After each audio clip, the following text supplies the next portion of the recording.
Anna was 32 when she truly realized that her mother-in-law had very peculiar views on human appearance. They lived in a small town near Turin, and her husband's mother, Signora Maria, sincerely considered herself the standard of female beauty.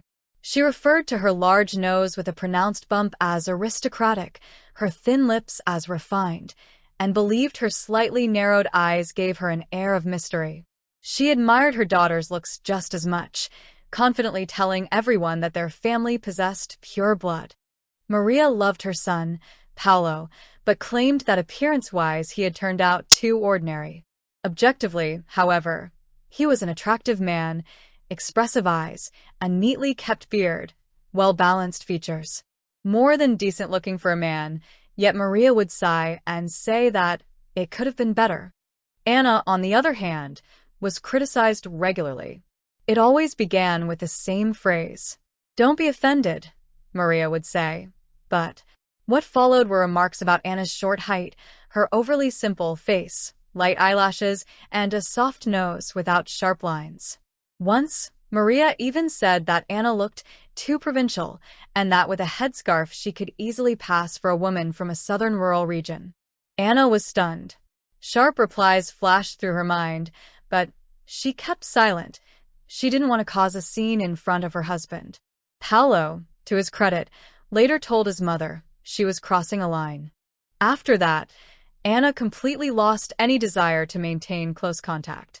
She stopped inviting her mother-in-law over, and when Maria invited them, Anna always found reasons not to go. Paolo understood and didn't insist.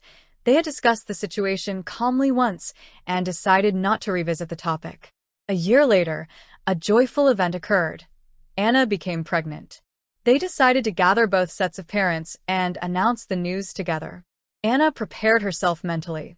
Avoiding her mother-in-law was impossible.